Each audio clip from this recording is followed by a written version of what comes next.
اور یہ آپ تک منتقل ہونے چاہیے۔ ایک بہت بڑا ذخیرہ ہے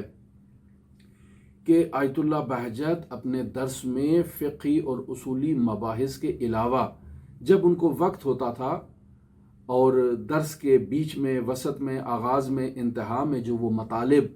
گوہر بہا اور قیمتی مطالب وہ نقل کیا کرتے تھے، وہ مطالب ان کے شاگرد نوٹ کیا کرتے تھے۔ اور بعد میں جب یہ باقاعدہ سوشل میڈیا کا زمانہ آیا تو باقاعدہ ان کی فلمیں بھی بننا شروع ہو گئیں اور یوٹیوب وغیرہ اور دوسرے چینلز پر اپلوڈ ہونا شروع ہو گئیں، وگرنہ اس سے پہلے شاگرد انہیں مکتوب کیا کرتے تھے، اور وہ تمام مکتوب شدہ ذخائر آج پرنٹ ہو چکے ہیں اور آئندہ نسلوں کی امانت ہیں اور ان تک وہ محفوظ ہیں کسی بھی لائبریری میں، کسی بھی کتاب خانے میں۔ حتیٰ اگر آپ گوگل میں سرچ کریں تو آپ کو آن لائن یہ کتابیں اویلیبل ہیں۔ آیت اللہ محمد حسین طباطبائی کے حالات زندگی ہو گئے، آیت اللہ بہجت کے حالات زندگی ہو گئے، آیت اللہ حسن زادے کے حالات زندگی ہو گئے، آغا قاضی کے حالات زندگی ہو گئے، وغیرہ وغیرہ تمام علماء کے موجود ہیں، لیکن ہمارے بر صغیر کے علماء کے حالات زندگی موجود نہیں ہیں اور ہمیں اس کے بارے میں کاوش کرنی چاہیے۔ لہٰذا وہ افراد جو زندہ ہیں ان سے پوچھا جائے، ان کے بزرگان کے متعلق، علماء کے متعلق، ان کی تعلیم کے متعلق، ان کی جد و جہد کے متعلق، ان کی انداز تربیت کے متعلق، ان کے مکاشفات کے متعلق، ان کی کرامات کے متعلق جو کچھ بھی ہم تلاش کر سکتے ہیں اسے منظر عام پر لانا چاہیے، اور جن افراد کو معلوم ہے انہیں بھی چاہیے کہ وہ خود سے جد و جہد کریں اور ان مطالب کو منظر عام پر لائیں۔ اب ہم پہلے بھی ایک بزرگ شخصیت کا ذکر کر چکے، مرحوم علی آغا قاضی طباطبائی رحمۃ اللہ علیہ کے شاگرد سید حسن مسکتی اصفہانی، ان کے حالات زندگی ہم آپ کی خدمت میں بیان کر چکے، لیکن نہایت محدود معلومات، نہایت کم معلومات ان کے حالات زندگی پر ہمارے پاس تھی۔ لیکن یہ جو آغا سید احمد رضوی کشمیری ہیں، یہ تو اس قدر مظلوم ہیں کہ ان کے حالات زندگی بہت ہی محدود ہمارے سامنے موجود ہیں، جبکہ مرحوم آیت اللہ سید عبد الکریم کشمیری رحمۃ اللہ علیہ سے یہ نقل ہے کہ یہ آغا احمد رضوی کشمیری قاضی ثانی کا لقب رکھتے تھے، یعنی مرحوم علی آغا قاضی طباطبائی کا اگر کوئی ثانی معروف ہوا ہے تو وہ یہ سید احمد رضوی کشمیری ہیں۔ لیکن ان کے حالات زندگی کیا ہیں؟ ان کا انداز تبلیغ، انداز تدریس، انداز نشر معارف اہل بیت، یہ سب مجہول ہیں۔ لیکن وہ جو معلومات ان سے متعلق نقل ہوئی ہیں محدود پیمانے پر، انہیں میں آپ کی خدمت میں بیان کرتا ہوں، شاید ہماری آج کی گفتگو اسی موضوع پر ہی مکمل ہو جائے۔ مرحوم آیت اللہ سید احمد رضوی کشمیری کی ولادت 1899 عیسوی کے حساب سے، اور اگر قمری اعتبار سے دیکھیں تو 1316 ہجری قمری سری نگر میں ان کی ولادت ہوتی ہے۔ ابتدائی تعلیم کے اعتبار سے ہم دیکھیں تو آیت اللہ احمد رضوی کشمیری، ان کے والد بزرگوار سید حسین رضوی جن کا انتقال 1942 میں ہوتا ہے، اپنے زمانے کے مشہور عالم دین اور مشہور شخصیت تھے، اور انہیں اپنے علاقے میں میر حاجی حسین کے عنوان سے یاد کیا جاتا تھا، اور سری نگر سٹی کے اندر یہ مقیم تھے، اور اب اپنے اہل خانہ کے ساتھ یہ باقاعدہ تجارت کے لیے، کاروبار کے لیے، تبلیغ دین مبین اسلام کے لیے گلگت بلتستان، اسکردو، یارکند اور اس قسم کے ملحقہ علاقوں میں یہ جایا کرتے تھے، کاروبار کے ساتھ ساتھ دین مبین اسلام کی تبلیغ کیا کرتے تھے۔ اسکردو میں اور بلتستان میں انہیں میر کے عنوان سے یا ماسٹر کے عنوان سے یاد کیا جاتا تھا۔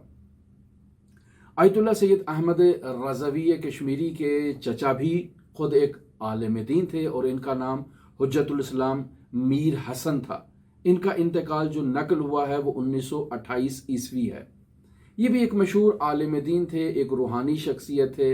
اور حضرت امام حسین علیہ آلاف و تحیت و ثنا کی مظلومانہ شہادت کے ایام میں باقاعدہ مراسم اور پروگرام منعقد کیا کرتے تھے سری نگر میں، اور ان کے متعلق یہ بھی نقل ہوا ہے کہ انہوں نے وہاں پر ظاہراً ایک امام بارگاہ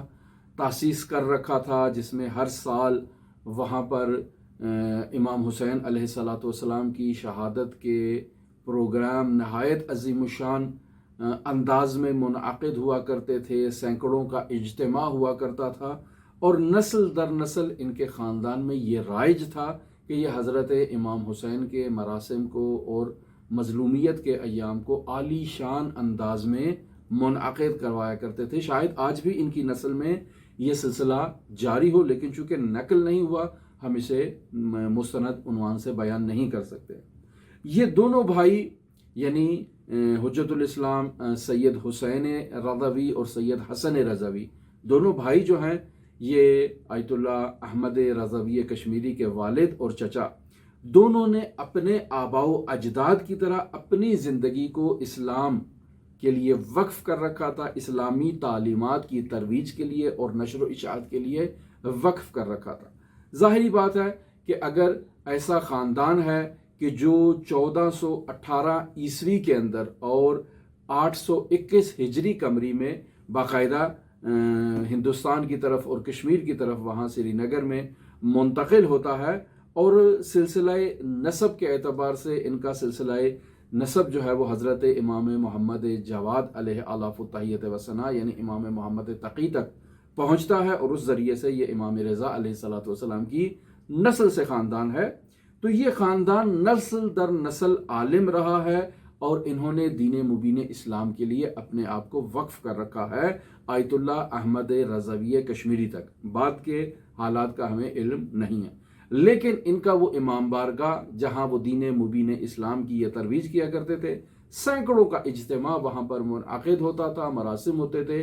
باشکوہ اور عالی شان مراسم منعقد ہوتے تھے، عزاداریاں منعقد ہوتی تھیں، دین مبین اسلام کی ترویج اور تبلیغ ہوا کرتی تھی۔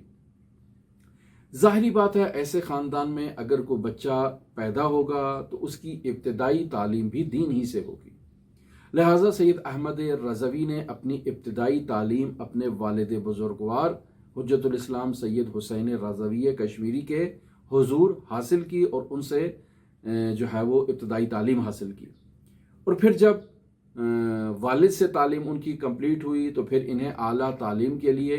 3 سال کے لیے لکھنؤ بھیج دیا گیا، اور آپ کو معلوم ہے کہ حوزہ علمیہ لکھنؤ خود ایک عظیم الشان حوزہ رہا ہے نجف اشرف کے حوزے کے علاوہ، لہٰذا 3 سال آپ نے وہاں کے ممتاز علماء سے تعلیم حاصل کی، اور 3 سال کے بعد اعلیٰ تعلیم کے لیے آپ نے لکھنؤ کو نجف اشرف عراق کے غرض سے ترک کیا اور وہاں تشریف لے گئے۔ نجف اشرف عراق میں آپ نے 20 سال قیام کیا، اور وہاں آیت اللہ محمد حسین ناعینی، آیت اللہ سید ابو الحسن اصفہانی، آیت اللہ سید حسین قومی، ان کے دروس میں فقہ کے دروس میں شرکت کی، اور اصولی دروس میں آغا ضیاء الدین عراقی، آیت اللہ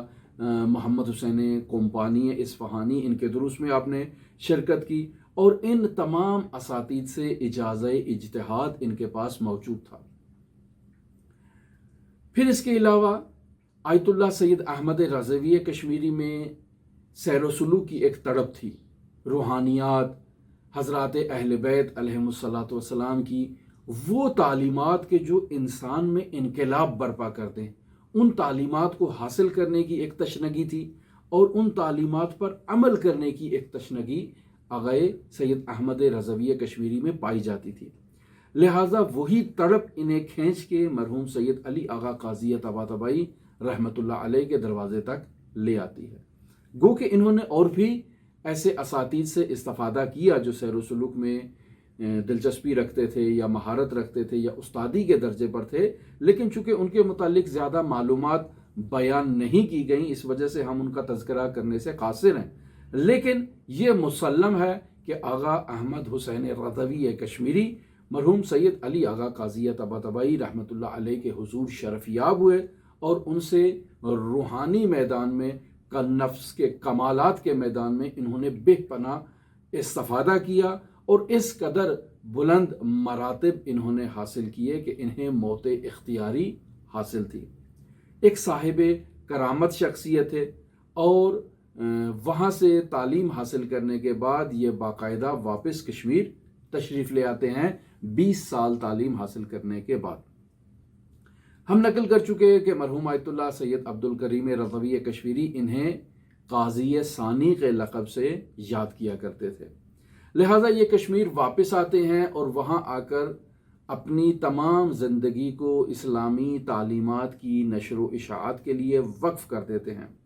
اور کشمیر میں عملی طور پر اسلامی تعلیم کی ایک جو ہے وہ نئے انداز میں ایک نئی تبدیلی وہاں پر قائم کرتے ہیں۔ خود سری نگر کے دارالخلافہ میں ایک مدرسے میں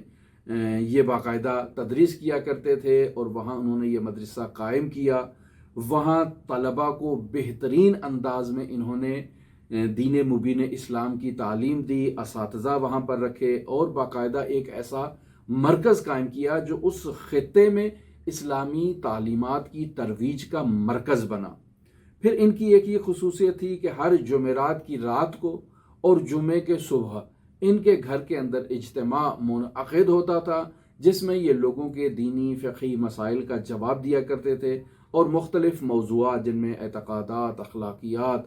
اور تہذیب نفس، ان مسائل میں لوگوں کو گائیڈ کیا کرتے تھے۔ آیت اللہ سید احمد رضوی کشمیری کی بہت عزت تھی، بہت احترام تھا، اس قدر احترام تھا کہ جموں کشمیر کا وزیر اعظم، جس کا نام کتابوں میں تحریر کیا گیا ہے، شیخ محمد عبداللہ، ان کا معتقد تھا، ان کا عقیدت مند تھا، اور باقاعدہ وہ ان کے پاس روحانی تعلیم حاصل کرنے کے لیے آیا کرتا تھا، اور اس کا تمام ہم و غم یہ ہوتا تھا اس وزیر اعظم کا کہ آغا مجھے اپنا شاگرد تسلیم کر لیں بس، اور میں سید احمد رضوی کشمیری کے شاگردوں کی فہرست میں میرا نام بھی درج ہو جائے۔ جہاں تک سید احمد رضوی کشمیری کی کرامات کے بارے میں نقل ہوا ہے، تو دو واقعات ہم نے جو جستجو کی تو ہمیں وہ دو واقعات ہی نظر آئے ہیں۔ یقیناً اس عالم دین کے بہت واقعات ہوں گے لیکن نقل نہیں ہوئے۔ ایک واقعہ جو نقل ہوا ہے وہ کچھ اس طرح سے ہے کہ غلام حسین مخدوم نامی ایک شخص ہے جو سری نگر سٹی میں مقیم ہے، اور وہاں سے تقریباً 300 کلومیٹر دور تعینات ایک جگہ پر سرکاری ملازمت کر رہا ہے۔ یہ سید احمد رضوی کشمیری کو کچھ پیچیدہ مسائل پر مشتمل ایک خط تحریر کرتا ہے تاکہ یہ خط آغا کے پاس جائے اور آغا ان خط کا جواب دیں تاکہ یہ اس پیچیدگی سے برطرف ہو جائے اور اس کا وہ شبہات برطرف ہوں۔ ڈاک کا نظام اس قدر تیز نظام نہیں تھا، اور اس کی اپنی یہ ایک تخمینہ تھا، ایک اپنا اندازہ تھا کہ اگر یہ خط آغا احمد رضوی کشمیری تک جائے گا تو ایک ہفتے سے زائد ٹائم اس کو جانے اور آنے میں لگے گا، تو دیر سے اس کا جواب ملے گا۔ لہٰذا یہ خط پوسٹ کرنے کے لیے چلا جاتا ہے، اپنے گھر میں تالا لگا دیتا ہے، کھڑکیاں دروازے سب کچھ بند، اور یہ پوسٹ آفس چلا جاتا ہے، خط کو پوسٹ کرتا ہے۔ جیسے ہی گھر واپس آتا ہے تو اس کو اپنے بستر کے اوپر پڑا ہوا جواب ملتا ہے جو آغا سید احمد رضوی کشمیری نے اس کے لیے بھیجا تھا، یعنی جس روز یہ خط پوسٹ کر رہا ہے اسی روز اسے اس کے بستر پر اس کے سوالات کا جواب باقاعدہ خط کی صورت میں مل جاتا ہے، جو اس کے لیے نہایت ہی تعجب آور ہوتا ہے کہ دروازے بند، کھڑکیاں بند، ابھی تو میں نے خط پوسٹ کیا ہے، پہنچا بھی نہیں ہے، ابھی تو اس شہر سے نکلا بھی نہیں ہے، تو آغا تک پہنچ بھی گیا اور آغا نے اس کا جواب بھی دے دیا، اور وہ جواب بھی میرے بستر تک پہنچ گیا۔ اور یہ ایک اس عالم مادہ میں ایک تبدیلی ہے کہ جو آغا سید احمد رضوی کشمیری نے کی، یعنی معنوی اس تصرفات کے علاوہ اس عالم مادہ میں بھی تصرف ہے۔ بالآخر اس خط کا اٹھ کے یہاں پر آنا اور اس شخص کے بستر تک پہنچنا، بالآخر یہ تمام مادی وسائل کو عبور کرتے ہوئے ایک مادی وسیلے کو ایک جگہ سے دوسری جگہ منتقل کرنا، یہ بھی ایک بالآخر ایک حیرت انگیز بات ہے کہ جو آغا سید احمد رضوی کشمیری سے منسوب ہے۔ یہ اس کے علاوہ آغا سید احمد رضوی کشمیری جب بیمار ہوتے ہیں تو انہیں سری نگر کے ہاسپٹل میں داخل کروایا جاتا ہے۔ اطباء ان کا معائنہ کرتے ہیں، قرار تھا کہ ان کی سرجری کی جائے، آپریشن کیا جائے۔ جب ان کا آپریشن کرتے ہیں تو ڈاکٹر نہایت تعجب کرتے ہیں کہ ان کے بدن کے اندر کوئی عضو بھی سالم موجود نہیں ہے، تمام کے تمام اعضاء نکارہ ہو چکے ہیں، اور اس شخص کا زندہ رہنا ڈاکٹروں کے نزدیک محالات میں سے تھا۔ کہ اس کے جسم کے باڈی کے تمام اعضاء جو نقارہ ہیں اور اس کیفیت میں ہے، اور اس کے باوجود یہ شخص ابھی زندہ ہے، یہ کسی معجزے سے اور کسی کرامت سے کم نہیں ہے۔ لہٰذا ڈاکٹر سید احمد رضوی کے نہایت ہی معتقد ہو جاتے ہیں، اور جب تک یہ سید بزرگوار زندہ رہتے ہیں ڈاکٹر ان سے رابطے میں رہتے ہیں اور ان کے خدمت گزار رہتے ہیں۔ سید احمد رضوی کی وفات سے متعلق نقل ہوا ہے کہ 1965 میں جو 1384 یا 1385 ہجری قمری بنتی ہے، اس میں ان کا انتقال ہوتا ہے جمعرات کے دن، اور سفر المظفر کی 28 تاریخ ہوتی ہے۔ ان کی وفات وہاں پر ہوتی ہے، اور انہیں ایک عظیم الشان اجتماع کے انداز میں عالی شان جو ہے وہ ان کی جو ہے وہ مراسم منعقد ہوتے ہیں، اور انہیں وہاں سری نگر میں ہی دفن کر دیا جاتا ہے، اور یہ عالم دین اس دنیا سے رخصت ہو جاتے ہیں۔ لیکن ان کے حالات زندگی، ان کے واقعات، ان کی کرامات آئندہ نسلوں تک نہیں پہنچی، اور ہم نے اپنی گفتگو کے آغاز ہی میں اس مطلب کو بیان کر دیا کہ یہ ایک المیہ ہے ہمارے پاکستان اور ہندوستان کے علماء سے متعلق، کہ ہمارے جو اسلاف بزرگان جنہوں نے دین مبین اسلام کی سربلندی کے لیے جد و جہد کی ہے، محنت کی ہے، کوشش کی ہے، ان کی تعلیمات اور ان کی زندگی سے متعلق جو واقعات ہیں وہ ہمیں آئندہ نسلوں تک نہیں پہنچے، اور یہ ہمارا وظیفہ ہے کہ ہم انہیں آئندہ نسلوں تک منتقل کریں۔ لہٰذا ابھی بھی جس شخص کو بھی جس شخصیت کے بارے میں معلوم ہے وہ اس شخصیت کے بارے میں نقل کرے۔ لہٰذا وہ افراد جو ہمارے پاکستان میں ہمیں سن رہے ہیں یا ہندوستان میں ہمیں سنتے ہیں،